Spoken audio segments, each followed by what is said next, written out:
You are listening to a special preview of the KE Report Weekend Show with your hosts, Corey Fleck and Al Corlin. This preview is brought to you by our friends at goldeagle.com. To listen to the full 2-hour weekend show, please visit www.kereport.com on Saturday morning. Welcome back. Chatting with Adrian Day. As promised, Adrian is perhaps one of the best money managers out there and known the man for an awful long time. Adrian happens to be from the UK originally, and consequently, Corey and I, Adrian, wanted to get your opinion on the Brexit situation. You know, yesterday in a daily editorial, I guess I should say early in the week in a daily editorial, my comment about the Britain leaving the UK leaving the UK was kind of this too shall pass philosophy. Having read later in the week for what the Chancellor of the Currency said and some other folks in the UK and in Europe said about that particular potential action, I guess is a better way to put it. A lot of people are feeling that could have very serious economic consequences, not only for the UK, but also for the European community as a whole and the world economy as a whole. What are your comments on that? Oh, I think some of these concerns are grossly overdone, and frankly, they're scaremongering as we come to the end of a very, very, very tight race. I should put my cards on the table. If I were voting, I would vote for Britain to leave. I campaigned when I was in England very, very hard against Britain even joining the EEC, which was meant to be an economic trade, not even union, but closer action. But everybody knew that eventually it was going to lead to political closeness. No, I think a lot of these, particularly on the Remain side, particularly from the government, frankly, and government supporters, they're just extreme scare tactics on my mind. I mean, we had the Prime Minister yesterday or the day before saying that pensions would be cut, the National Health Service wouldn't get its funding, and then to top it off, sorry, I don't have all this at the tip of my fingertips. To top it off, an official at the EU in an interview with the German newspaper Bild, Monday, said that Britain leaving the EU would be the beginning of the end of Western civilization. I mean, give me a break. It's clear that the Europeans don't want, or the European establishment doesn't want Britain to leave. That's clear. But for Britain itself, it's, for me and for a lot of the out people, it's a matter of sovereignty, even more than a matter of economics. People in Britain, or the people on the outside, the exit side, are concerned about the ever closer political union that has clearly happened over the years and is clearly on the cards for the future, even if it's denied. I mean, Brussels has become an unelected bureaucracy, and that bureaucracy is unelected, but it's in control. It's ruined the British fishing industry. It tells people how what they can call ice cream and can't call ice cream, and so on. And I mean, just idiotic little things. But I think the main issue is that there are economists on both sides, and there are neutral economists who have tried to lay out, objectively, there are a few of them, lay out objectively what would happen with this, what would happen with that. And the truth is, we really don't know. The truth is that there is no reason why Britain being out of the European Union should have any fundamental difference. But I think the biggest thing is the political reaction.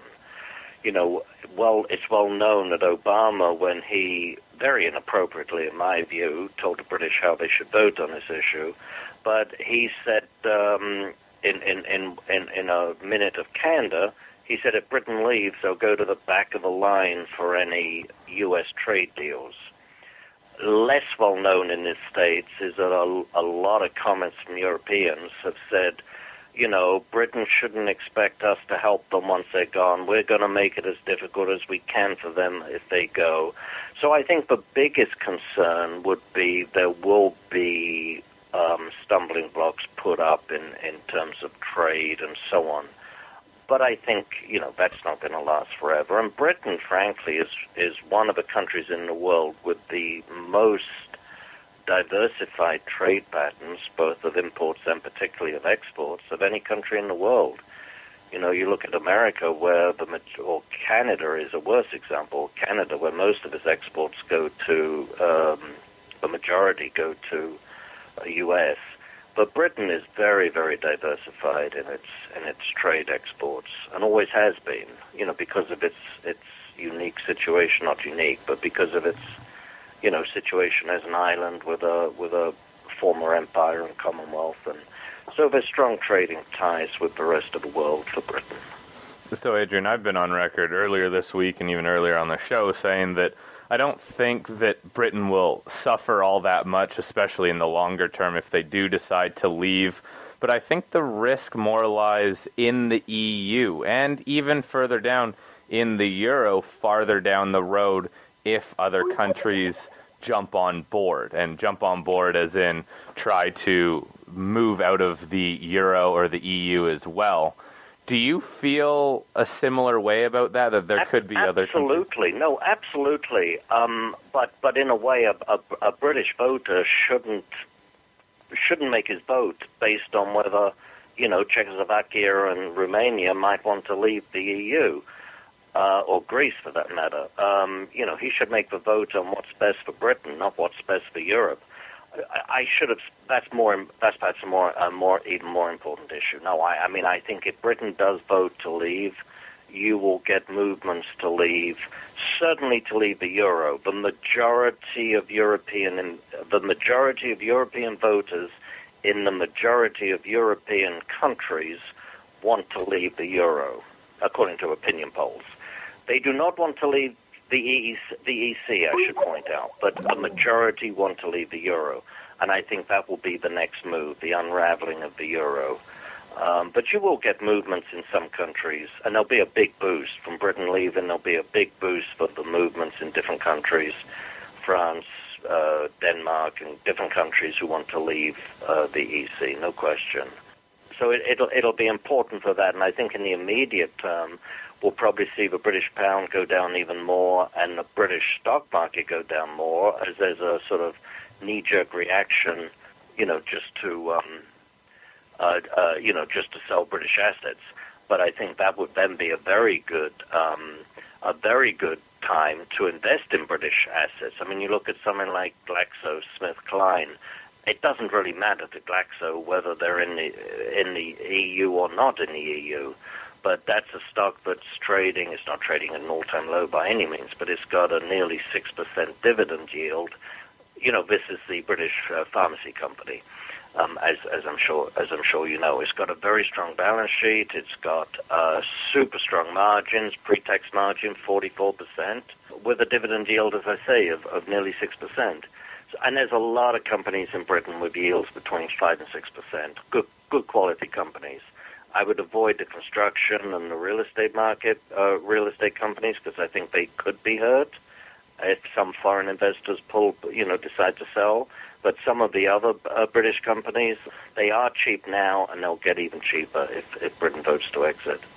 Adrian, I have to agree with you. I've read numerous articles, and I think there will be an opportunity in certain British companies after the vote goes down, especially if the vote is to leave the EU, simply because I think these stocks will get beat up. But as I stated, and it sounds like you're on the same page, Britain's going to come out of this just fine, and some of those solid companies are going to be the real, percentage gainers for investors looking at gaining yield somewhere. Adrian, it's always enjoyable chatting with you.